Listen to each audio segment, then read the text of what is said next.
Assalamualaikum warahmatullahi wabarakatuh. Perkenalkan, nama saya Mukoro Baladasatar. Saya dari kelas 2D 4 ITA. Kali ini saya akan menjelaskan tentang struktur aplikasi atau application structure dari framework Y2. Oke, yang pertama langsung kita mulai. Overview dari application structure-nya. Nah, Y2 ini adalah framework yang menganut pola desain MVC atau Model View Controller. Jadi ada 3 bagian. Nah, secara singkatnya, model adalah tempat di mana kita mengatur atau memanage data, logika, dan juga rules pada aplikasinya. Kemudian, untuk view, seperti artinya, yaitu adalah tampilan, adalah tempat untuk tampilan atau UI untuk informasi yang dibawa dari model.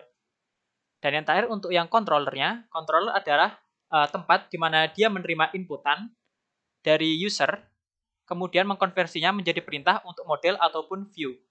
Jadi untuk studi kasusnya, ketika user mengakses aplikasi kita, maka user akan memberi masukan atau inputan ke controller. Kemudian akan diterima oleh controller dan diberikan ke model terlebih dahulu ataupun ke view langsung juga bisa. Jadi misalkan kita memberikan data, maka akan diproses dari controller ke dalam model terlebih dahulu, baru diproses ke view. Namun jika kita tidak memberikan data, maka dari controller akan langsung memberikan view ataupun tidak sama sekali. Oke, jadi selain itu pada MVC di sini ada beberapa hal-hal yang penting pada aplikasi ini. Yang pertama ada entry script, ada application, kemudian ada component application, modules, filter, dan juga widgets.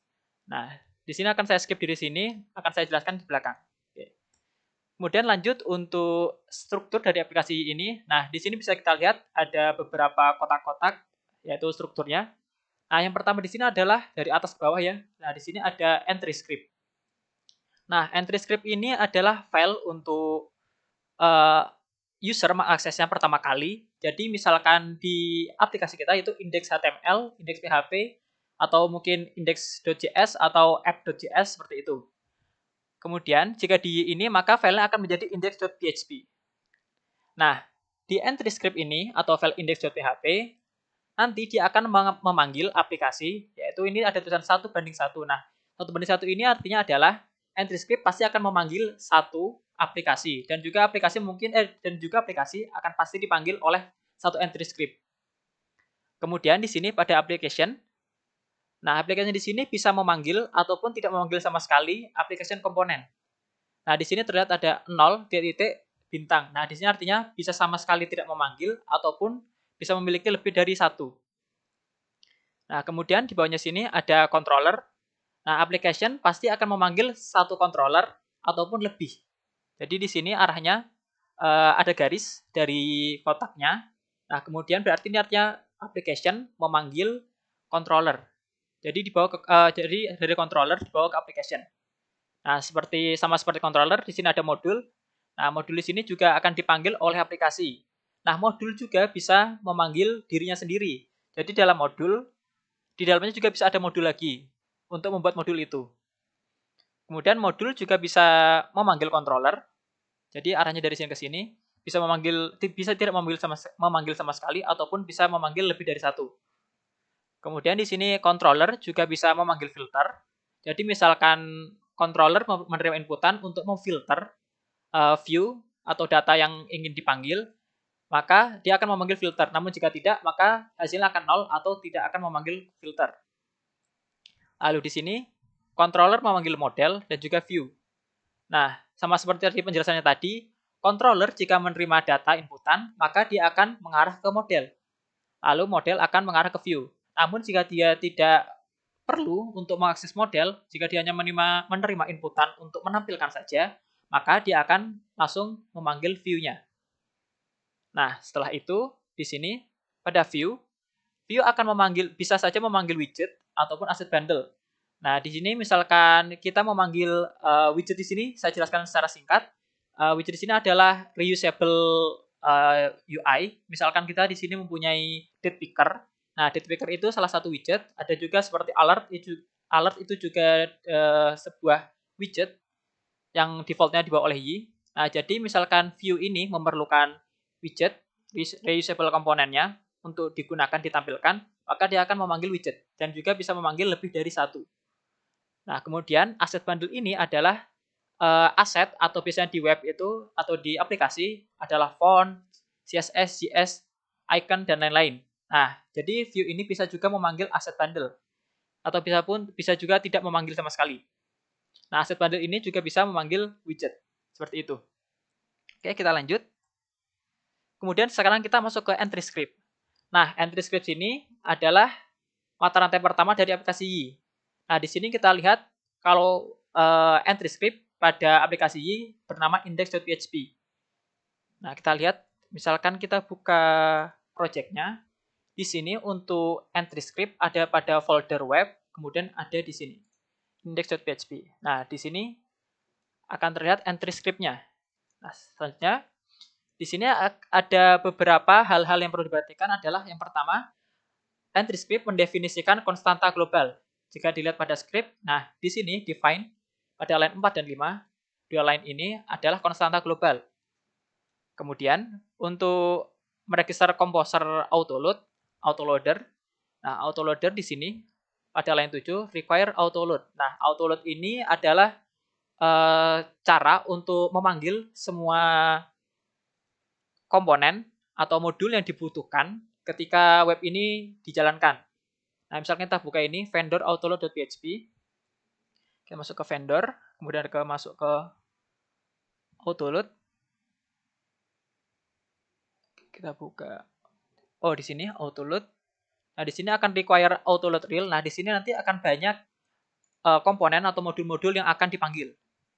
Oke, kemudian kita kembali lagi ke indeksnya. Lalu di sini mengikut sertakan kelas Y. Nah, di sini ada kelas Y.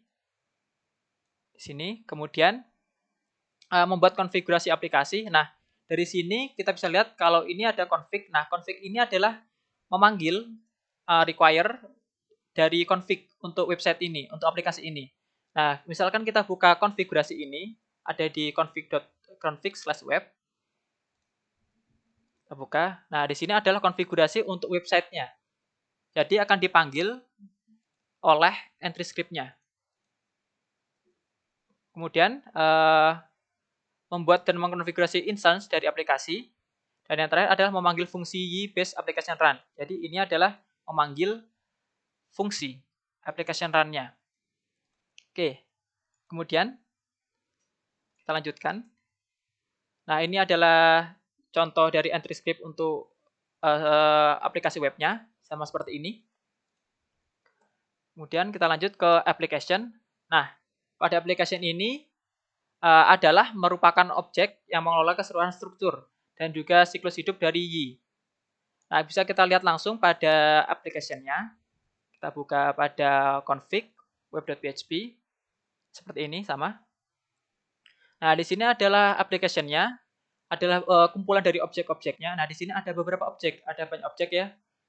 Nah, di sini misalkan ada objek untuk komponen, kemudian ada di sini ada juga database, URL, URL manager dan lain-lain. Di sini adalah objek-objeknya untuk mengatur websitenya. Kemudian kita lihat lagi. Nah, setiap kali aplikasi dijalankan, maka entry script akan menjalankan web.php ini. Kemudian, konfigurasi dari application juga akan dibuat bersamaan dengan pembuatan application di entry script. File konfigurasi untuk basic template defaultnya bernama web.php. Yang seperti kita buka ini, adalah web.php. Kemudian, file konfigurasi berisi properti, komponen, dan modul. Nah, di sini objek-objeknya itu berisi properti. Di sini ada propertinya, ada ID, basepage, dan lain-lain. Kemudian di sini ada komponen dan modul. Ini untuk komponennya.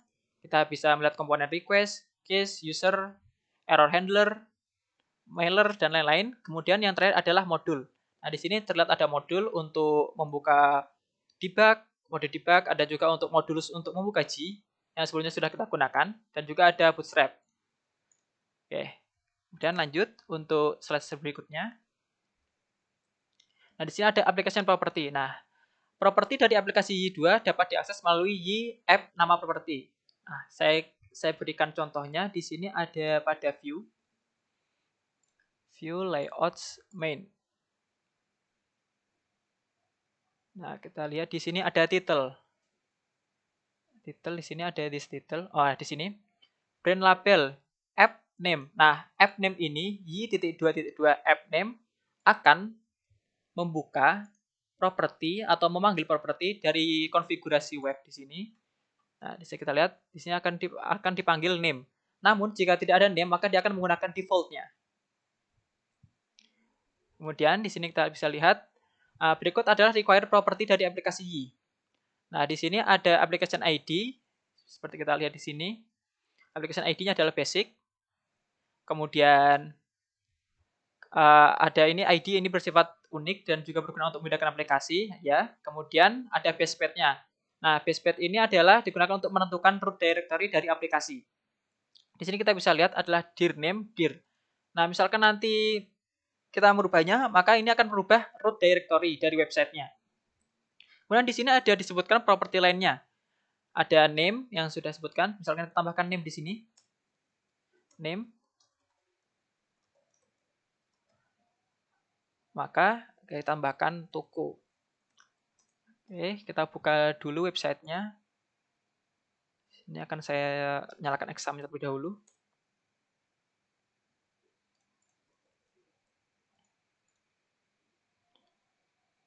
Oke, sekarang kita buka Chrome.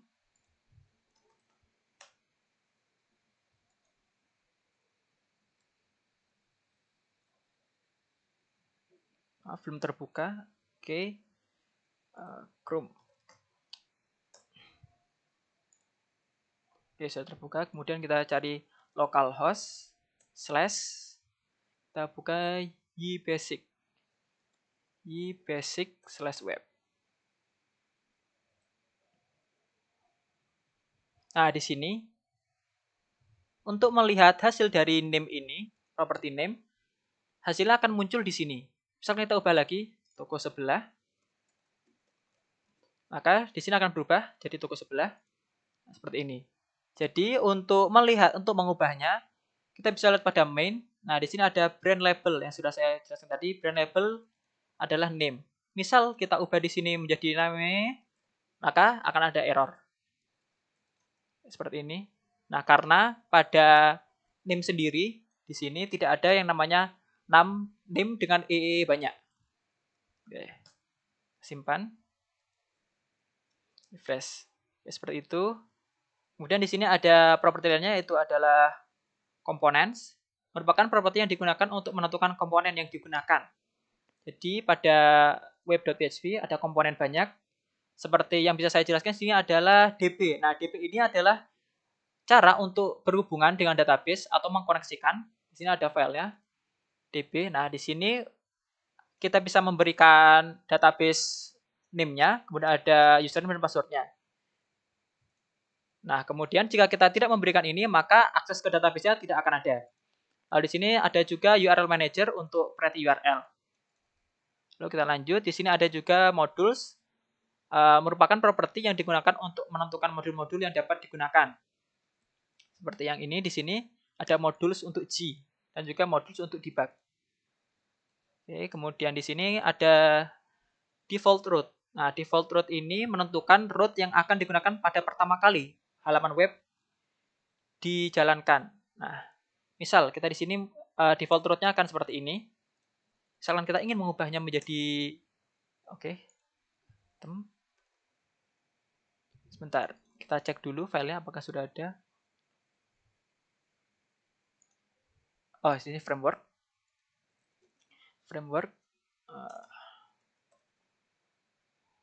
Nah, di sini misalkan kita ingin mengubah default path-nya menjadi ke frameworks, kita bisa mengubahnya di sini. Misalkan kita ubah default, kita lihat lagi default root-nya menjadi nama frameworks index, koma. Habis itu kita buka lagi, kita back. Nah, jadi pada saat kita mengakses websitenya, maka hal yang pertama akan dilakukan adalah membaca default root-nya.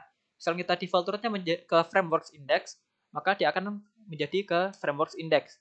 misalkan kita ubah ke frameworks create, maka dia akan pindah ke frameworks create. Nah, jadi seperti ini. Oke, kita hapus saja. Kemudian kita lanjut. Kemudian ada application components. Nah, pada sebuah aplikasi 2 dibentuk dari beberapa komponen yang menyediakan layanan berbeda-beda. Seperti yang saya sudah jelaskan tadi, ada komponen URL Manager untuk membuat variety URL, kemudian ada DB untuk penggunaan database atau mengkoneksikannya, dan lain-lain. Lalu di sini ada beberapa disebutkan untuk komponen-komponennya, ada DB, error handler, dan juga user. Kemudian komponen dari aplikasi akan dibuat ketika komponen tersebut digunakan untuk pertama kali. Nah, misalkan kita tidak menggunakannya, maka dia tidak akan dipanggil. Jadi seperti itu maksudnya. Misalkan kita menggunakannya, maka komponen itu akan dipanggil langsung. Jadi agar tidak memberatkan aplikasinya. Lalu untuk controllernya, nah controller di sini adalah bagian dari arsitektur MVC yang bertugas untuk menerima permintaan atau request, atau yang sudah saya jelaskan tadi untuk inputannya dari user. Kemudian mengkonversinya menjadi response, yaitu model ataupun view. Nah, kontrol di sini akan menerima permintaan, meneruskan permintaan ke model, dan memasukkan hasil dari pemrosesan dari model ke dalam view, dan kemudian membentuk tanggapan ataupun respons tadi. Nama file PHP dari sebuah controller mengikuti format controller ID, controller.php. Bisa kita lihat di sini, misalkan pada project ini, kita bisa membuka folder controllers. Nah, di sini akan ada frameworks controller untuk mengatur halaman frameworks tadi. Kita buka. Nah, jadi frameworks ini, halaman ini, kemudian ada create-nya dan juga update-nya, diatur oleh frameworks controller ini. Jadi, misalkan di sini kita membuka frameworks di sini, pada path ini, Y Basic Web Frameworks, maka yang di-load adalah sini, Action Index. Kemudian, misalkan kita membuka create, maka di sini misalkan kita create, di sini akan menggunakan kode pada public function action create. Nah, misalkan kita akan mengubah salah satu actionnya, kita sini tambahkan public default action dengan create. Maka misalnya kita kembali di sini, nah maka dia akan auto ke action create, akan masuk ke dalam kode ini, ke function ini. Nah, kita hapus saja untuk mengembalikannya. Kemudian kita lanjut lagi. Nah, di sini ada control action yang sudah saya jelaskan tadi, ada index, create, misalkan kita nanti ke update. Nah, di sini juga ada update yang akan menerima parameter ID, dan juga delete yang akan menerima parameter ID. Ada juga find atau search-nya. Kemudian kita lanjut lagi. Ada controller best practices-nya. Nah, di dalam aplikasi Y yang didesain dengan baik, sebuah controller biasanya berukuran sangat kecil dan untuk step action-nya hanya berisi beberapa baris kode saja. Bisa kita lihat di sini, hanya menggunakan beberapa baris kode saja untuk tiap function-nya. Kita bisa lihat untuk action update hanya beberapa baris, tidak sampai 100 line. Jadi yang baik itu seperti ini untuk controllernya. Kemudian, secara garis besar dapat disimpulkan bahwa controller dapat mengakses data permintaan atau request dari HTTP headers, cookies, request, dan parameter, dan lain-lain. Kemudian, dapat memanggil methods dari models atau dari komponen lain. Kemudian dapat menggunakan views untuk membentuk respons atau keluaran atau outputnya. Kemudian seharusnya tidak merespon data permintaan request. Pemrosesan ini seharusnya dilakukan dalam models. Dan yang terakhir, seharusnya tidak mengikutsertakan HTML kode atau kode HTML, karena lebih baik kode HTML itu ditaruh pada views. Nah, misalkan kita buka view di sini, kita lihat di sini akan ada kode HTML-nya untuk seperti ini, HTML, head, meta, title, tag body, dan lain-lain. Kita lihat di sini ada index, nah ada H1, P, ada grid view. Nah, jadi di sini lebih baik untuk controller tidak mengikutsertakan kode HTML, karena HTML lebih baik ditaruh pada views. Oke, selanjutnya kita lanjut pada models. Nah, model yang sudah saya jelaskan seperti tadi adalah mengatur data atau memanage data, logika, dan juga rules dari aplikasinya. Kemudian model juga dapat dihubungkan dengan tabel di sebuah database ataupun berdiri sendiri. Lalu sebuah model dapat memiliki atribut labels, validation rules, dan lain-lain. Nah, misalkan kita lihat di sini di kodenya langsung. Kita masuk ke model, kita coba ke frameworks. Nah, di sini kita bisa lihat ada atribut labels. Nah, atribut labels ini akan mempengaruhi pada aplikasi, yaitu di sini ID framework. Kita menjadi IDD, maka di sini akan berubah. Nah, menjadi IDD. Jadi ini adalah atribut labelsnya pada PPT tadi. Dan kita kembalikan saja. Lalu kita kembali ke PPT. Kemudian, atribut merepresentasikan data dalam sebuah model. Model yang dihubungkan dengan tabel di database secara otomatis menjadikan seluruh field dalam tabel menjadi sebagai atributnya. Dalam tabel tersebut sebagai atributnya. Atribut dapat ditambahkan dengan cara seperti membuat variabel. Dan yang terakhir adalah atribut dapat diakses secara normal atau seperti mengakses array. Jadi di sini bisa kita lihat model tes contoh atau juga model dengan indeks tes kemudian diassign dengan contoh seperti itu. Dan lanjut untuk models yang bagian kedua ada atribut labels yang sudah saya jelaskan tadi. Kemudian di sini jika model dibuat menggunakan G, maka semua field dalam tabel akan dibuatkan atribut labelsnya secara otomatis. Jadi yang pada kode ini, karena saya membuatnya dengan G, maka di sini dibuatnya secara otomatis. Misalkan kita menggunakan nama ini pada kolom di tabelnya, maka dia akan menghapus underscore-nya, kemudian membuatnya menjadi kapital. Jadi mudahnya dalam G itu akan otomatis dibuatkan seperti ini. Nah, di sini ada validasi. Setiap data untuk sebuah model yang diterima dari pengguna harus divalidasi terlebih dahulu. Nah, contoh validasinya itu pada ini, rules. Nah, rules ini kita lihat framework name adalah required atau diharuskan untuk diisi. Kemudian di sini juga untuk framework language juga diharuskan untuk diisi. Lalu di sini ada untuk framework name dan language-nya adalah string. Jadi menerima string, kemudian maksimal size-nya adalah 255. Jadi misalkan kita melebihi batas 255, maka akan ditolak oleh models ini. Lalu di sini adalah best practices-nya untuk models. Secara garis besar, sebuah model dapat berisi atribut untuk merepresentasikan datanya. Kemudian, model dapat berisi validation rules atau validasi yang tadi yang barusan saya jelaskan. Kemudian dapat berisi metode-metode untuk mengimplementasikan logika bisnis.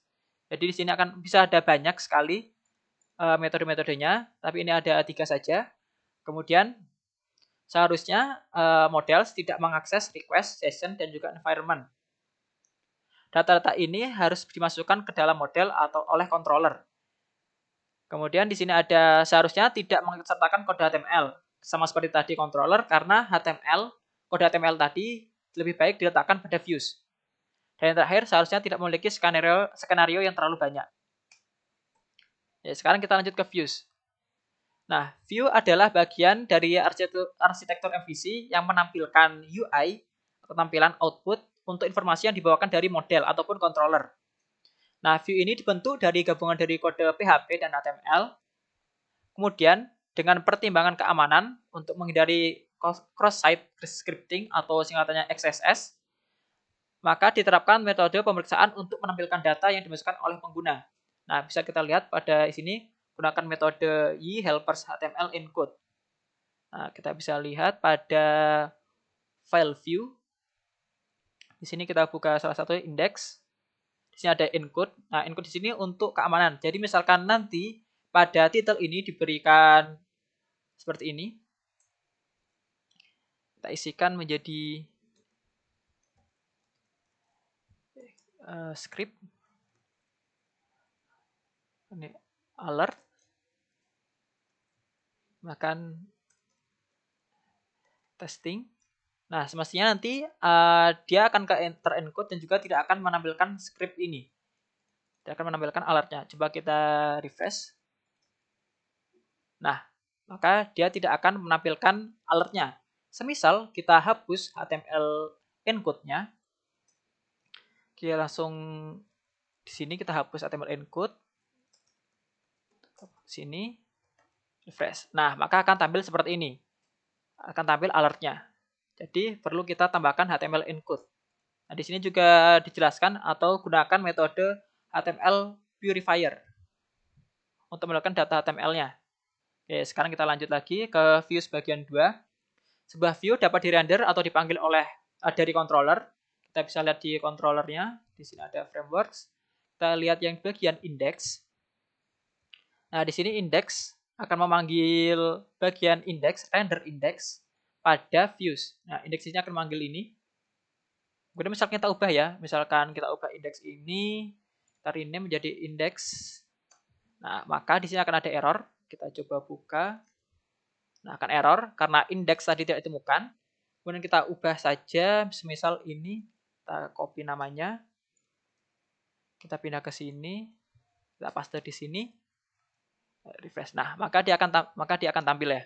Oke, jadi seperti itu pemanggilan view dari controller. Kita ganti lagi menjadi index. Oke, kemudian tadi ada yang lupa saya ubah kembali. Di sini semestinya frameworks.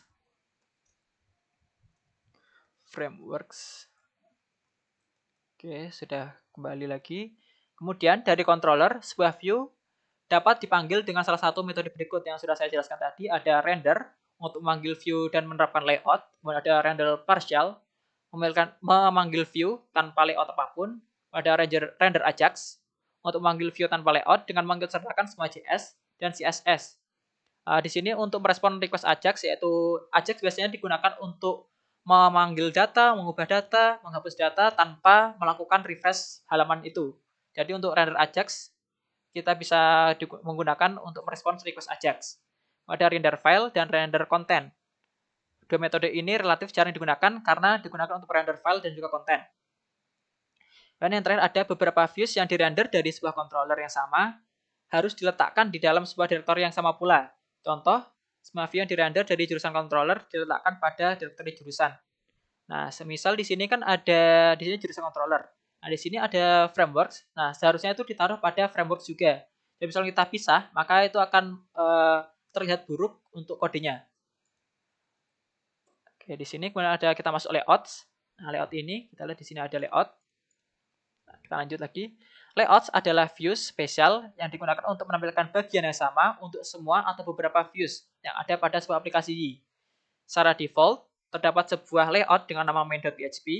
Di sini kita lihat ada main.php pada file folder views, kemudian masuk ke layout. Lalu, tampilan umum yang dimunculkan pada setiap halaman dari sebuah aplikasi seperti menu diletakkan dalam file main.php. Jadi main.php ini akan menampilkan halaman awal dari websitenya. Di sini. Nah, ini adalah main.php. Misalkan di navbar ini, my application, kita ubah di sini menjadi brand label, jadi